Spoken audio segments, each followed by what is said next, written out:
कहानी की शुरुआत में हमें एक ऐसी दुनिया को दिखाया जाता है जहां पर ह्यूमन और रोबोट एक साथ मिल करके रहते हैं। एक प्रकार से आप ये मान सकते हो कि ये फ्यूचर की दुनिया है जहां पर हर एक चीज काफी एडवांस हो चुका है। हांका रोबोटिक्स नाम का एक कंपनी है जो रोबोट्स बनाने का काम करता है। वैसे तो वो हर बार नॉर्मल रोबोट बनाता है, लेकिन इस बार वो कुछ दिलचस्प कर रहा था। असल में इस बार वो एक रोबोट के अंदर इंसान का दिमाग डाल रहा था। मतलब रोबोट के सिंथेटिक बॉडी में इंसान का दिमाग रहेगा। तो इस काम को करने के लिए ये लोग एक लड़की को लेकर के आते हैं। एक रोबोट के सिंथेटिक बॉडी में उस लड़की का दिमाग निकाल करके डाल देते हैं। इसके बाद ये लोग उस लड़की की बॉडी क्रिएट करते हैं। और आपको मैं पहले ही बता दूं कि ये कंपनी पहली बार इस काम में सफलता हासिल करने वाली थी। ये लोग जिस लड़की को लेकर आए थे उसका नाम मीरा है। रोबोट के बॉडी में जब उसे होश आता है तब वो अपने सामने डॉक्टर ऊले को देखती है, जो कि इस कंपनी में रोबोट्स बनाने का काम करती हैं। जब मीरा को होश आता है तब डॉक्टर ऊले उससे कहती हैं कि तुम अपनी फैमिली वालों के साथ एक बंदरगाह पर थी। वहाँ पर कुछ आतंकवादियों ने हमला करके सब कुछ बर्बाद कर दिया। जैसे तैसे करके हम तुम्हें बचा पाए हैं और एक नई जिंदगी दे पाए हैं। तुम्हारी बॉडी सिंथेटिक है लेकिन इसके अंदर दिमाग तुम्हारा है। मीरा अपनी पूरी बॉडी को महसूस नहीं कर पा रही थी। फिलहाल उसे कुछ याद नहीं था कि बंदरगाह पर उसके साथ क्या हुआ था। यहीं पर हमें कटर नाम के एक आदमी को दिखाया जाता है जो हांका रोबोटिक का सीईओ है। और वो डॉक्टर ऊले से कहता है कि फटाफट इसे तैयार करो ताकि हम आतंकवादियों के खिलाफ में इसे इस्तेमाल कर सके।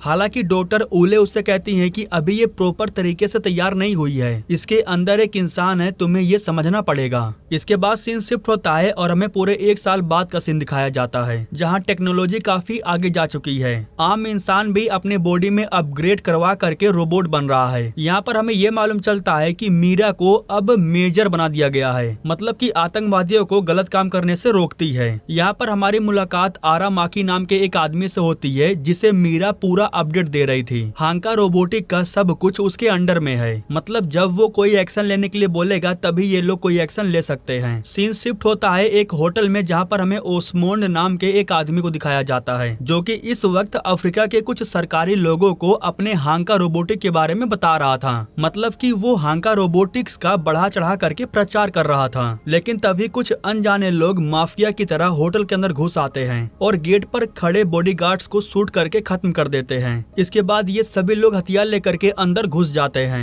एक चीज ध्यान देना कि इसी होटल के अंदर हांका रोबोटिक के कुछ रोबोट्स थे। हांका रोबोटिक्स ने इन रोबोट का नाम गीस रखा है और वो इस वक्त होटल के अंदर मौजूद सारे लोगों को सर्विस देने का काम कर रहे थे। लेकिन अगले ही पल उनके अंदर पता नहीं क्या हो जाता है, वो ओस्मोंड पर हमला कर देते हैं। फिर अचानक से सारे रोबोट हांका के सीनियर ऑफिसर्स पर हमला कर देते हैं। अफ्रीकन लोगों के सामने बहुत बड़ी बेइज्जती हो जाती है क्योंकि ये लोग अपने हांका रोबोटिक्स का प्रचार कर रहे थे और इनका रोबोट इस तरह से व्यवहार कर रहा है या देख करके सभी लोग काफी सदमे में थे। अगले ही पल वो माफिया लोग गन लेकर के अंदर आ जाते हैं और फायरिंग करके एक ही पल में सबको खत्म कर डालते हैं। एक चीज मैं आपको यहाँ पर और क्लियर कर देता हूँ कि एक हुडी पहना हुआ रोबोट है जो कि न जाने पता नहीं कहाँ बैठा हुआ है, लेकिन वो अपने खास नेटवर्क से उन सबको कंट्रोल कर रहा था। मतलब कि उसने पहले ह्यूमन रोबोट्स को कंट्रोल किया और फिर हांका के रोबोट को भी नहीं छोड़ा। दरअसल वो ओस्मोंड के पास से कुछ खास जानकारी लेना चाहता था। वो गीस रोबोट को उसके सिस्टम से जोड़ करके सारे डाटा को डाउनलोड करने लगता है। ओस्मोंड का डाटा चुरा करके वो हांका रोबोटिक्स के बारे में कुछ पता करना चाहता था। इन्हीं आतंकवादियों को कंट्रोल करने के लिए हांका रोबोटिक ने एक टीम बनाया था। इसीलिए मीरा खुद होटल के अंदर जा करके उन आतंकवादियों को रोकने की कोशिश करती है। सबसे पहले वो हांका के गीस रोबोट्स को खत्म करती है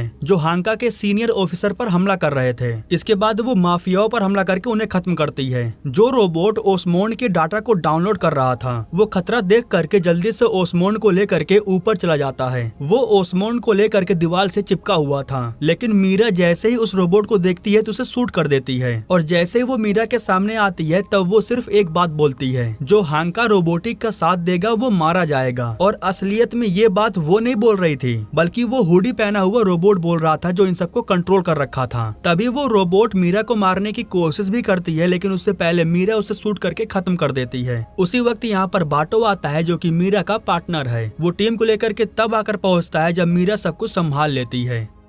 अब इसके बाद ये सभी लोग डिपार्टमेंट ऑफ डिफेंस हेडक्वार्टर में जाते हैं, जहां पर ये लोग इस आतंकवादी हमले के मुद्दे पर चर्चा करते हैं। यहाँ पर ये बात क्लियर होती है कि ओसमोंड के अलावा हांका रोबोट के 3 और सीनियर अधिकारी मारे जा चुके हैं, जिससे ये बात तो क्लियर हो जाता है कि कोई जानबूझ करके हांका के सीनियर ऑफिसर्स को मार रहा है। हालांकि इन सब के पीछे जिसका हाथ था वो खुद सामने से इन लोगों को अपनी जानकारी दी है। उसने खुद कहा है कि मेरा नाम कूजे है, जो कोई और नहीं बल्कि वही हुडी वाला रोबोट है, वही कूजे है। उसने खुद कबूल किया है कि उसी ने ही हांका के ऑफिसर्स को मारा है और अभी और भी लोग मारे जाएंगे, जो कि काफी गंभीर मामला बन चुका था। आखिर कूजे कौन है और इनके ऑफिसर्स को क्यों मार रहा है, ये बात इन्हें पता लगानी होगी। इसीलिए आरामाकी के कहने पर बाटो और मीरा ये दोनों हांका रोबोटिक में जाते हैं, जहाँ पर हमारी मुलाकात डॉक्टर डालहिन से होती है, जो कि रोबोट्स के डाटा वगैरह को रिकवर करने का काम करती हैं। इन्होंने ये सोचा कि जो रोबोट ओसमोंड के डाटा को डाउनलोड कर रहा था उसके अंदर से इन्हें कुछ पता चल सकता है, लेकिन दिक्कत की बात ये थी कि उसकी ड्राइव खराब हो चुकी थी और उसे रिकवर कर पाना नामुमकिन था। इसलिए मीरा डीप डाइव करने का फैसला करती है। असल में डीप डाइव करने से वो उस रोबोट के दिमाग के अंदर जा सकती है, लेकिन दिक्कत की बात ये थी कि ये थोड़ा खतरनाक था, लेकिन फिर भी वो ये करने के लिए तैयार हो जाती है, क्योंकि उसे पता लगाना था कि आखिर ये कूजे है कौन। उस रोबोट के दिमाग से कनेक्ट होने के बाद मीरा उसके दिमाग के अंदर चली जाती है। उसके दिमाग के अंदर मीरा को एक होटल की छवि दिखाई देती है। इस होटल में उस रोबोट को अंदर ले जाया जा रहा था और फिर मीरा उसका पीछा करते हुए कूजे तक पहुंच जाती है, जो कि उस रोबोट के साथ छेड़छाड़ कर रहा था। लेकिन अगले ही पल मीरा पर कई सारे रोबोट हमला कर देते हैं। वो उनके दिमाग से बाहर नहीं निकल पा रहे थे, क्योंकि उन रोबोट्स ने उसे पकड़ रखा था। वो तो अच्छा था कि समय रहते बाटो उसे अंदर से खींच लाता है। फिलहाल मीरा को पता चल चुका था कि इन्हें कूजे कहाँ मिलेगा। ये लोग प्लान बना करके उस होटल के अंदर जाते हैं जिसकी छवि मीरा ने देखा था।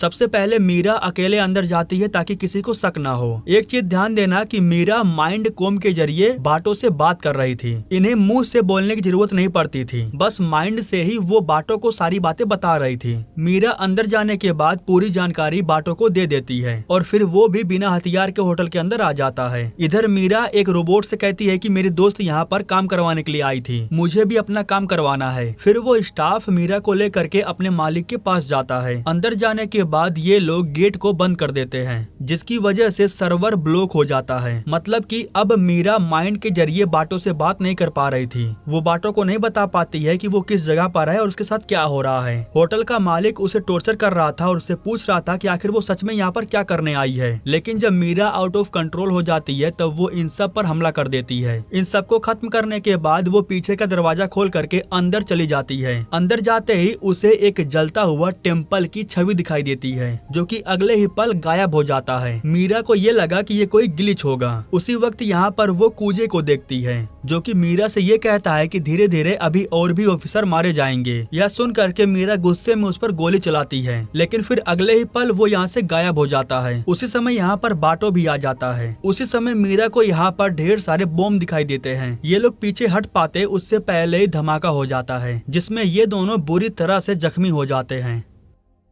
लेकिन दिक्कत वाली कोई बात नहीं थी, क्योंकि लैब में ले जाने के बाद दोबारा इन्हें ठीक कर दिया जाता है। मीरा ने जो जलता हुआ टेम्पल का छवि देखा था उसके बारे में वो डॉक्टर उले से पूछती है, जिस पर वो कहती हैं कि फिक्र करने की कोई बात नहीं है, वो बस एक ग्लिच होगा, धीरे धीरे अपने आप ठीक हो जाएगा। धमाके की वजह से बाटो की आँख खराब हो गई थी, इसलिए अब उसे एक नया आँख दिया गया है, जो कि पिछली बार से बिल्कुल अलग था, लेकिन इसमें फीचर भी काफी धमाकेदार था। इसके बाद हमें कटर को दिखाया जाता है, जो कि आरामाकी के पास जा करके मीरा के बारे में बात करता है। वो उनसे कहता है कि मीरा हमारे लिए बहुत स्पेशल है, इसलिए मैं आखिरी वार्निंग दे रहा हूँ, उस पर कोई खतरा नहीं आनी चाहिए। तुमने उसे डीप डाइव करने क्यों दिया? उससे उसको नुकसान हो सकता था। अगर दोबारा ऐसी कोई हरकत हुई तो मैं इस सेक्शन को ही हटा दूंगा। जिस पर आरामाकी कहते हैं कि तुम्हारी बात सही है, लेकिन मुझे प्रेसिडेंट को जवाब देना पड़ता है। इसके बाद हमें डॉक्टर डालहिन को दिखाया जाता है, जिन्होंने गीस रोबोट में से ओसमोंड के डाटा को रिकवर कर लिया था। असल में उन्होंने एक प्रोजेक्ट के के बारे में पता लगाया था जिसका नाम था 2571। इस प्रोजेक्ट को वो सिक्योर कर देती है, लेकिन उसी वक्त यहाँ पर कूजे आ जाता है जो कि डॉक्टर से कहता है कि तुम्हें नहीं पता कि उन्होंने मुझसे क्या छीन लिया है। वो बात करने में बिजी था, इसलिए वो 2571 प्रोजेक्ट को नहीं देख पाता। डॉक्टर जल्दी से कार्ड को निकाल करके अपने पास रख लेती हैं।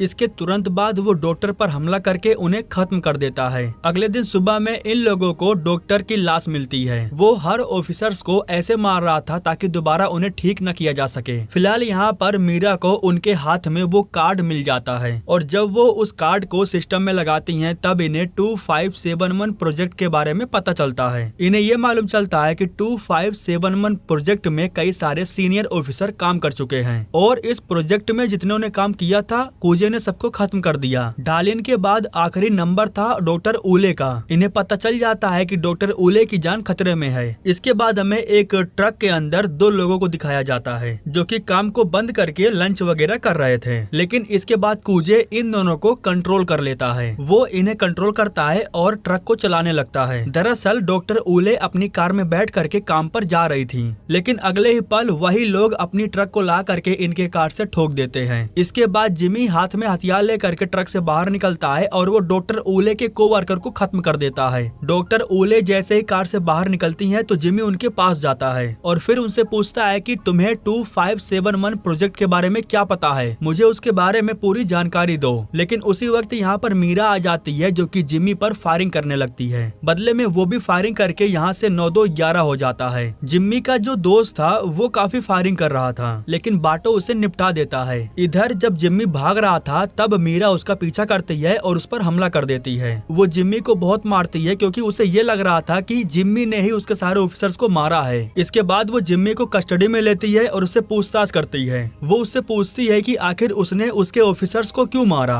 लेकिन जिम्मी बेचारा क्या बताए, जब उसे कुछ पता होगा तब बताएगा ना। उसे तो कंट्रोल किया गया था लेकिन ये बात इन्हें समझ में नहीं आ रही थी। लेकिन कुछ समय के बाद वापस से कूजे उसके दिमाग में आता है। तब मीरा उससे पूछती भी है कि आखिर तुम हो कौन। तब वो कहता है कि मैंने कई बार अलग अलग नाम से जन्म लिया है। इस दौरान जब इन दोनों के बीच में बातें हो रही थी तभी ये लोग उसके सर्वर के जरिए उसकी लोकेशन के बारे में पता लगा लेते हैं। हालांकि वो अगले ही पल उसके दिमाग से बाहर निकल जाता है, लेकिन अब इन्हें उसकी लोकेशन के बारे में पता चल चुका था। जिसके बाद ये लोग अपनी पूरी टीम को लेकर के उस लोकेशन पर जाते हैं और उस लोकेशन पर पहुंचने के बाद मीरा बहुत सारे लोगों को देखती है। तब जाकर के इन्हें मालूम चलता है कि वो इंसानों के दिमाग से अपना अलग सर्वर बना चुका है, इसलिए ये लोग उसे पकड़ नहीं पा रहे थे। मीरा जैसे ही आगे बढ़ती है तभी उसे वापस से वो जलता हुआ टेम्पल की छवि दिखाई देती है। हालांकि वो अगले ही पल गायब भी हो जाता है। उसी वक्त कुछ लोग पीछे से आकर के मीरा पर हमला कर देते हैं। कुछ समय के बाद जब उसे होश आता है तब उसे मालूम चलता है कि कूजे ने उसे अपने नेटवर्क से कनेक्ट कर रखा है। वो मीरा के सामने आता है और अपने ऊपर से हुडी को हटाता है। असल में कूजे की भी हालत बहुत खराब हो रखी थी और उसका ये कहना है कि जो हालत उसकी खराब हुई है इसके पीछे हांका रोबोट का हाथ है। उन्होंने तुमसे भी झूठ बोला है। उन्होंने तुम्हें एक झूठी कहानी सुना करके तुम्हारी यादें मिटा दी हैं, जिस तरह से उन्होंने मेरे साथ किया। मेरी आंखों के सामने वो मेरी बॉडी को काट रहे थे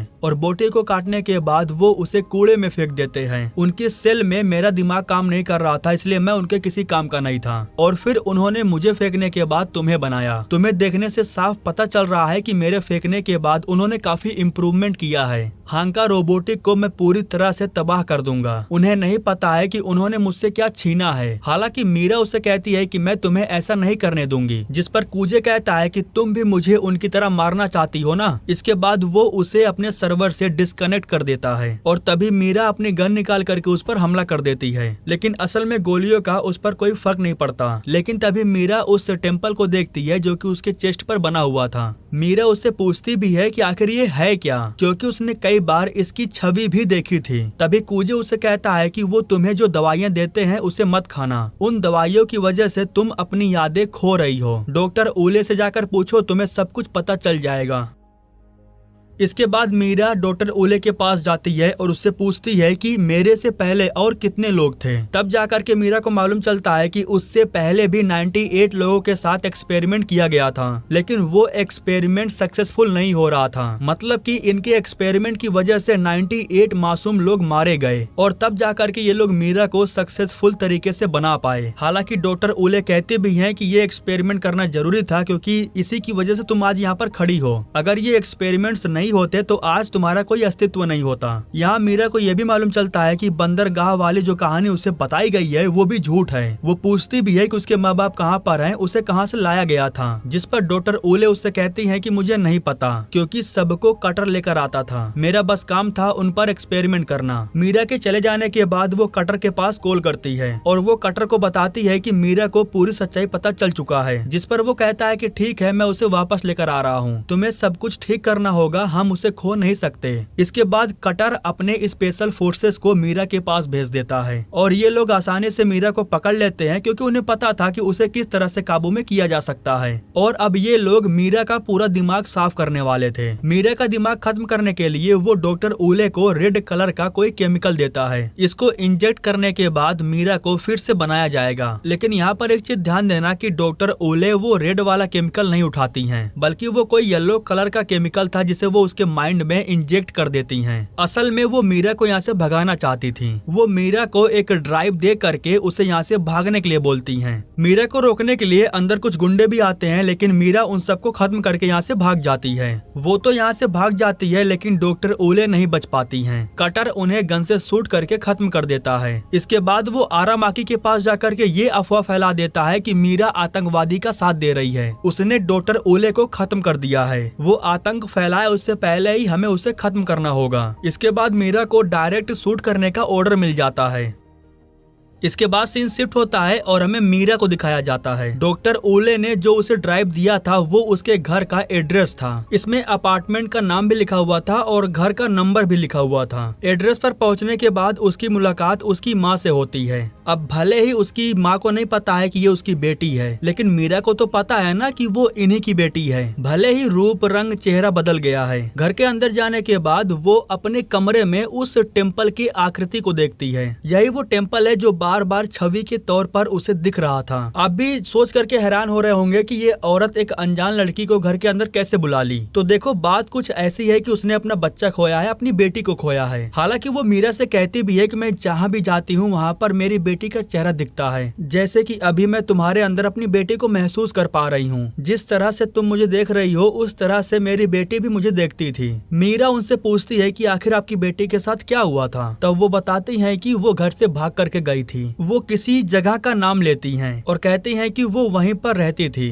वो ये भी बताती है कि एक दिन पुलिस वालों ने वहाँ पर छापा मारा था, फिर वहाँ से अचानक से बहुत सारे लोग गायब हो गए थे। उन्होंने मेरी बेटी का राख घर पर भिजवाया था। मैं तो आखिरी बार अपनी बेटी को देख भी नहीं पाई। इसके बाद मीरा आरामाकी से कांटेक्ट करती है और उन्हें पूरी सच्चाई बताती है। वो उन्हें बताती है कि कटर मासूम लोगों की जान ले करके एक्सपेरिमेंट कर रहा था। उसने न जाने कितने मासूमों को सिर्फ अपने एक्सपेरिमेंट के लिए मार डाला। अगर फिर भी मेरी बातों पर यकीन नहीं हो रहा है तो तुम डॉक्टर ओले से बात कर लो। लेकिन तभी आरामाकी उसे बताता है कि डॉक्टर ओले मर चुकी हैं और कटर ने मुझे बताया कि उसे तुमने मारा है। मीरा उससे कहती है कि आपको बहुत जल्द ये बात प्रेसिडेंट तक पहुंचाना होगा, वरना वो सब कुछ खत्म करके सच्चाई को दबा देगा। इसके बाद हमें मालूम चलता है कि इन दोनों की बातें कटर सुन रहा था। उसे पता चल जाता है कि अब उसकी सच्चाई लोगों के सामने आने वाली है। आरामाकी प्राइम मिनिस्टर से मिलने के लिए जा रहे थे, लेकिन उसी वक्त यहाँ पर कटर के लोग आ जाते हैं जो उन पर लगातार फायरिंग करने लगते हैं। इनको ये लगा कि आरामाकी मर चुका है, लेकिन जैसे ये लोग कार के पास जाते हैं तो उसी वक्त वो इन पर हमला करके इन सबको खत्म कर देता है। मतलब बूढ़ा हो चुका है तो उसे हल्के में ले रहे थे। इधर कटर के लोग बाटों को मारने के लिए जाते हैं, लेकिन उसे एहसास हो जाता है, इसलिए वो उन्हें आराम से खत्म कर देता है। इसके बाद मीरा उस लोकेशन पर जाती है जिस लोकेशन के बारे में उसकी माँ ने उसे बताया था, जहाँ पर वो भागकर आने के बाद रह रही थी। असल में वो एक टेम्पल के जैसा था। यही वो टेम्पल था जो उसके छवि में आ रहा था।